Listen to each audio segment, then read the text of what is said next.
we asked to go after Run DMC, so thank you. I'm gonna sing. Yeah, stick around at the end for our raps. We'll give them to you in a moment. But Marcelo, I'm glad that we're here together, and thank you all for being here for our conversation. I'd love to hear a little bit about your background, because Marcelo and I connected before this, and you've had an interesting path to get to Manscaped, to get to this moment. So I'd love to hear a little bit about that, and what some of your journey has been to get to this point. Sure. I'm now CMO at Manscaped. I've been at the position for 3 years now, but I come from the creative side of the business, right? I started my career in Brazil. You can tell by the accent. In the advertising industry, which is really strong there. But I also had this desire to learn more about strategy and marketing execution that had to be very effective. So I ended up having some ventures in political marketing. Like all in all, I did 7 presidential campaigns in 5 different countries. Had the luck and privilege and hard work to win 6 out of the 7. And then it was actually taking a break from that world that I decided to take a year off here in the US. The year off quickly became 10 years, not off. Sure. 10 years. Never off, right? And that's where I joined Manscaped. And I joined Manscaped first, leading creative and product design. And then a couple of years later, I was invited to the position of Chief Marketing Officer. Right. Yeah. So very, standard linear path. Political campaigns in Central and South America, straight into, Manscaped. Sounds like a normal There is path. A connection there. Okay. It's, selling pretty much the same space. Same stuff. Yeah. Very interesting. So, I think something that's stood out to me about Manscaped is that you've pushed the boundaries in a lot of different ways, right? And so with campaigns like The Boys and Send Face Pics, you've done that. You've kind of stretched, what is the boundary? And so in balancing that, how do you calibrate between being provocative and, potentially alienating an audience or pushing too far? How does that take us into the room on that kind of a conversation? That's like the daily line that we are kind of, bumping around every day. Sure. But it came out of necessity first, right? When you launch a ball streamer, you need to find a way to talk about it. And the most powerful tool that I know to facilitate those hard conversations is humor. So we had to find our tone of humor where we can have this conversation that has a serious impact. It's, trying to get men to do a better job down there, but at the same time, in an entertaining way and being provocative, but like you said, not crossing the boundaries. Right now, as we evolve from the groin to the whole body, and first up is the face, we have a lot of new face tools. That's where, the challenge becomes even more complex because one, balls are very catchy. So it's like you talk about them, you see, there's always... We're going to talk about the men's groin a lot tonight. So the fifth grader in us comes and, Sure. It's an easy smile. Sure. But then how do you transition that to the rest of the body? I do have one piece of content that I want to show first. Should we play the spot? Talks about the challenge of how do we talk about down there, and sometimes it's finding visual metaphors. So if you can play the first video. Since the dawn of Manscaped, men have overshared. Well, it's not this one. Like peacocks. That's a weird one. Too proud of their feathers. Oh, he trims. But it's a new day. I'm having this feeling of not offended? What is that? That's a face. Oh. Because now there are tools to shave a new part. Send face pics instead. Manscaped. So that was actually the second video, but I can talk about this one. So this is actually step 2, right? So we've been doing a lot of campaigns about the groin, and this is where we started. This is where kind of we inaugurated that category. But we know that our brand is still highly,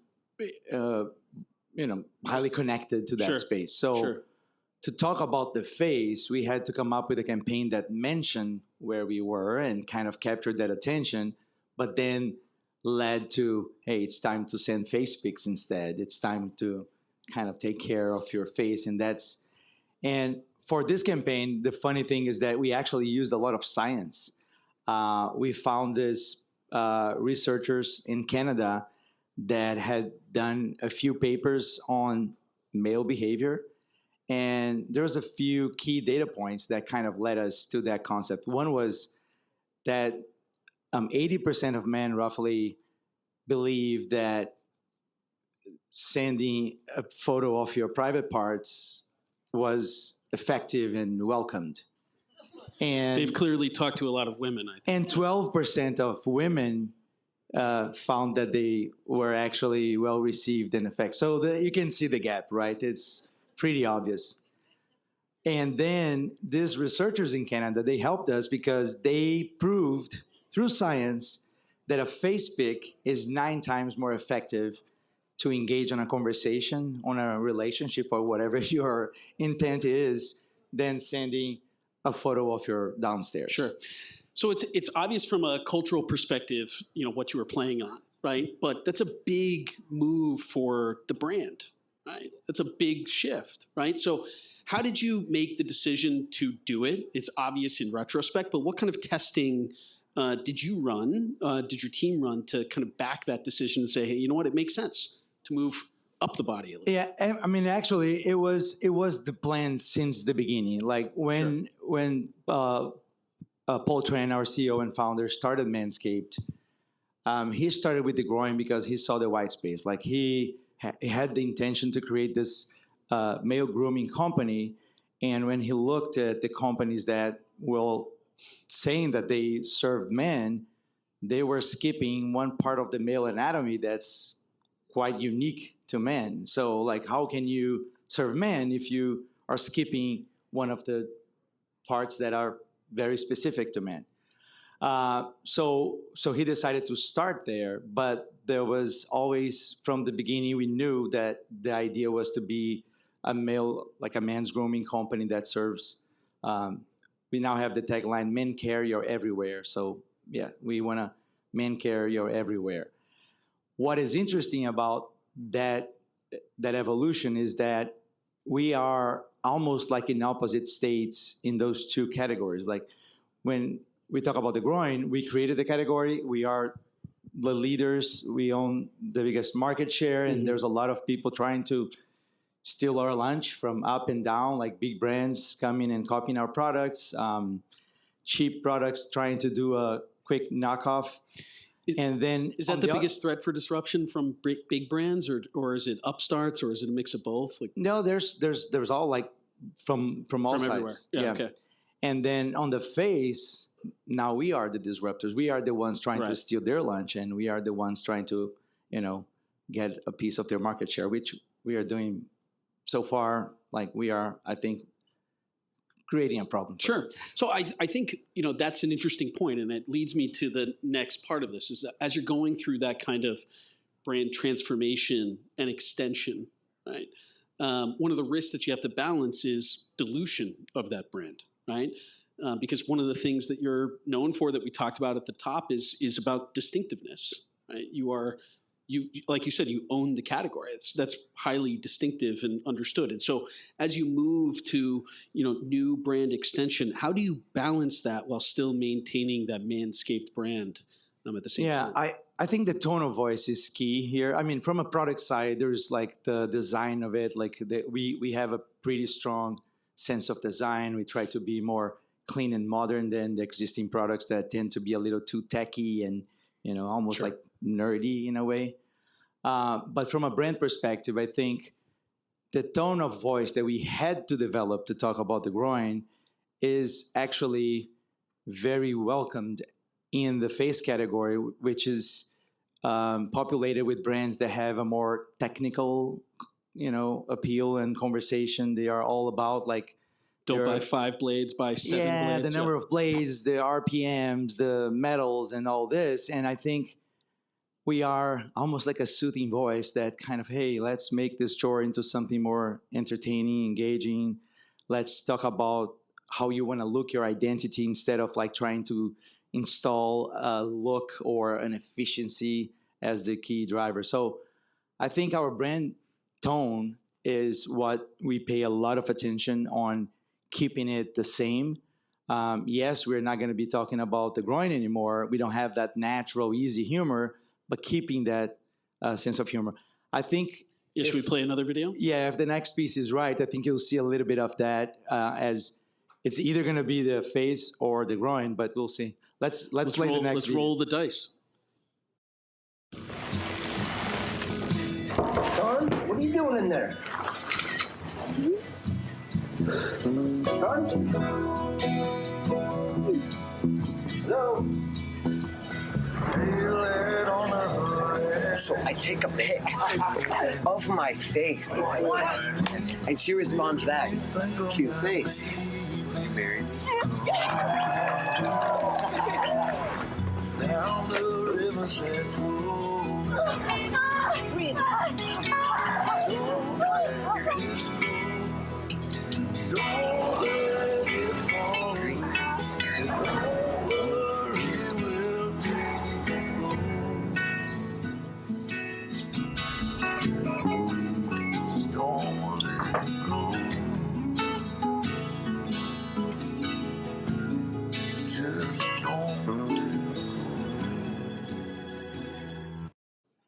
I love that.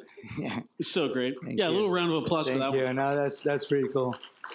And I think that shows how we keep the humor, and it's a very warm piece in my opinion. Like it's funny, but also warm and emotional at the same time, which is not easy sometimes to get to that specific place, especially when we were talking about dick pics, face pics. It could be an easy crass joke, but 100%. finding that line, I think it's what's key and what keeps us engaged too. Sure. So I think obviously from my perspective, and you've talked about this before, also is with an ad like that, with these kinds of campaigns, you have to be very thoughtful about your ad buys, right? Where that ad's going to run, and you've even said that that's even part of the strategy, right? So I'd love to hear a little bit about that and kind of what goes into that, and how do you think about ad buys not just as a function, but as an extension of the message or the brand that you're looking to drive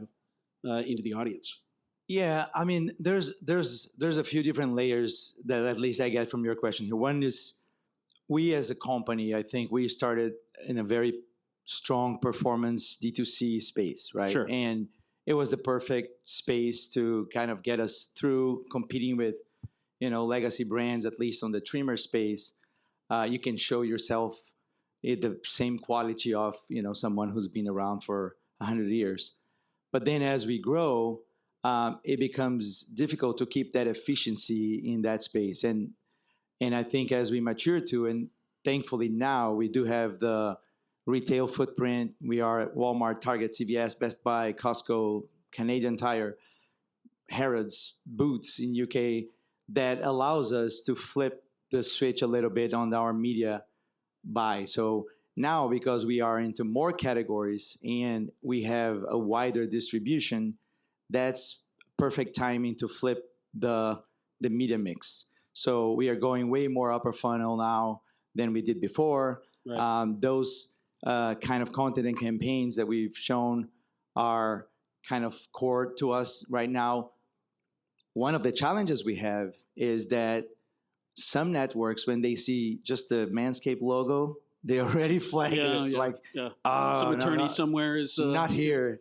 Sure. And as you saw, like there's nothing offensive about this. It's quite the opposite. I think it was like it could have been a short clip for the movie Up. Right? Yeah, 100%. we got like this piece. We got a lot of messages from. There was one organization, I think in the UK, that works with children and teenage girls, and they're saying like what your brand did to this cause, which we believe should be done by NGOs and government, was very brave and much needed, right? So this is the kind of behavior that we can try to promote a better behavior without being preachy, without being, not engaging and entertaining. So that's, I think, one of the superpowers we have, is using that brand voice that we had to develop as a necessity first, but then became our strength. I love that because it's almost like a Trojan horse, right? At some level, right? Because folks have got this kind of instilled expectation, especially in this country where sex and nudity and reproduction and all of that are taboo topics in a lot of ways. So you get to kind of ride under the cover and then surprise or delight consumers in a different way by riding through that. Is that part of your strategy? Do you think about it that way, or am I just being delighted by? No, Marcelo? actually, we just had a briefing recently with partner agencies that work with us, and one of the pages said exactly, think Trojan horse, right? Because that's what we want to be. Like we don't want to be prescriptive. We don't want to be telling people what to do, exactly. We just want to be in favor of good behavior, in favor of like better care of yourself, in favor of good things, but at the same time, in a lighthearted, light way. We believe the world is very complicated right now. There's a lot of, a lot of tension, a lot of like nervousness, stiffness, and we want to be like, hey, we can do good things without, getting too political about it. So that Trojan horse mentality is quite deliberate. Like, let's not try to do more than we even have the authority to. Like, we are a man's grooming company. Sure. So we need to also know who we are and not extrapolate that. There's been a lot of talk about really understanding your brand position and being genuine with your message, right? So that resonates. I think it follows a lot of the through point throughout today's conversation, the conversation of the last couple of days. But unless you've been living under a rock for the last several years, then you know about Travis Kelce and that whole explosion of kind of two crossing worlds of just epic proportion. And so recently, right, there was the viral photo of Travis Kelce's hairy back, and you guys sent him a grooming kit, right?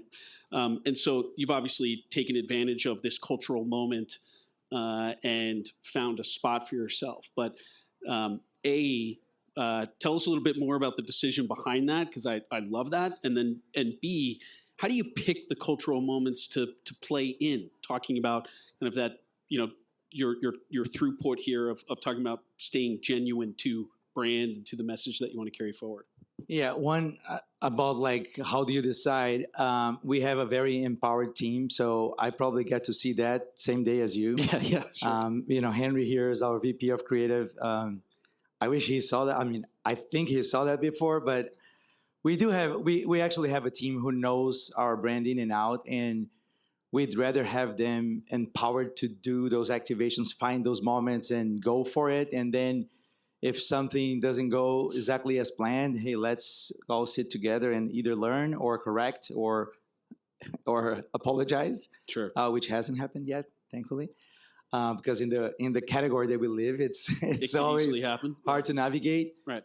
But one of the things, and the Send Face Pics is an example of that. Like we think people are tired of like hearing about you and your product and your tools and your this and your that. So every time that we find a way to insert ourselves in culture, insert ourselves in a conversation that already exists, it's a good way to be more relevant, to make our investment, which is not huge, multiply. We don't have the money to just push a message that we want, and we don't, this is us wanting to tell you something one way. So we don't have that kind of budget. We need to be smart. We need to insert ourselves in culture. We need to find those moments, find those conversations, and say, hey, we have something to say here that might be of interest. Like Face Pics, I think, is a great example of that. When we were doing this from groin to face first step, we said we want to find out like where the conversation is happening, and then find a way to, hey, this is our point of view. And by the way, we can make you look good as you're going to send your face pic. I love that. I think one of the big things that just stood out to me that you mentioned is obviously you're on the stage representing Manscaped, but it's a whole army of people behind you, right? Or alongside you is probably a better way to put it. And so as a leader of a big team myself, I am always curious about the culture that leaders build internally. And so you talked about empowering groups to bring brand forward. How do you do that and ensure that folks are living up to their best qualities? Because that's really what it's all about, right? Yeah, I mean, first we do have a culture that has the tone that you see in our ads, Sure. right? So the company culture is very lighthearted, funny. We have to talk about balls in meetings. So first time that someone comes in, it's like, I can't believe I'm doing this, and Right. they'll call their parents and say, "Is it okay?" But quickly becomes something that you enjoy because it kind of, the conversation is much more authentic, easy, and all that. Sure. The other part of it too is making sure that you are aligning your expectations with how people feel they're being graded for. I'll give you one example of that. Sure. We recently installed a part of every marketing team member's budget to be experimental. And what we mean by that is, yes, we have our expectations on performance on those channels and sales and all of that, but part of this budget, you're not being graded on. So if it flops, it's okay, because we need that kind of attitude. We need people to try different things. We need people to take chances, take opportunities. And we've been talking about this for a while, and we didn't see initially, we have a lot of good stuff, but not as much as we would expect with a brand like ours and having that kind of conversation. So I believe it's not just talking. You need to actually set, objective things that will give them the freedom and the incentive to really experiment. So that side budget, for example, is a very objective way of saying, if you flop like completely in that activation that you spend that specific money, it's okay. No one's gonna. I love that. I try so hard with my teams to reset the value that we put on success and failure, right? That success is good and failure is bad, right? Because that's not true. It's not actually true. They're all good. You learn something out of all of that. And in my opinion, we talk about this a lot at Cvent, that you learn a whole heck of a lot more on the way down, right? When you fail on something, right? And so hopefully if you're a successful brand, you learn quickly and then innovate thereafter, right? So what I'd love to hear on that is just, in your opinion, in your mind here, where you're going over the next 12 to 24 months, where do you see the greatest place for innovation within Manscaped, right? Is it on the product end of it? Is it about the conversations that you're having with consumers? Is it the way in which you have conversations? Where do you see the biggest opportunity for innovation? Yeah, that's a great question. I think we've been in such a middle of a transformation. Like we are in the middle of a very strong transformation in two layers. One, from a growing grooming company to Sure. a full body multi-category brand. That takes a lot of effort and a lot of intention. And the other one is from a performance first company to a more omnichannel, like true omnichannel, with a lot of push towards retail. So I think a lot of our attention right now is on making that transformation successful. So a lot of our focus is on our media mix, is supporting retail strongly, like in a way that we haven't done before, although we have been in retailers from the last 5 years. Sure. But that's kind of where those are the hot topics for us right now. I love that. And we got about a minute left. So I always like to end interviews with just a retrospective. And so obviously you've had this incredible arc to your career where you've gotten involved in a lot of different things, which we didn't even get into all of it just in our conversation. I asked Marcelo the question, how do you have enough time to do all of this, right? Which is, I think, to me, the biggest thing that stood out to me. But if you could go back to 18, 19, 20-year-old Marcelo and have a conversation with yourself and say, hey, I just want to share this one thing with you that's going to change your life. What conversation would you have with yourself? I haven't thought about this. Just because you haven't talked to me about it. Yeah, I need to think about that. I was getting married at that time, so I was kind of very, which is not common nowadays, right? I was 23 actually, but I think I like the trajectory that I had so far. If I could say one thing is embrace the fact that you love working and don't dwell with it for so many years. Because sometimes I think we all thought that we need to find this work-life balance, which I agree, but for some people, if you love working, this work-life balance might look from an outsider as a lot of work, like you say, how you have time to do so many things and not a lot of life. But the fact is, in my life at least, the work is part of it, and it's a very joyful part of it. So it's like, don't sweat on it, just embrace it and have fun. I love that. It's the small things, right? They're the important stuff. Well, thank you, Marcelo. It was an absolute pleasure. Round of applause for Marcelo. Thank you, everyone. And Manscaped.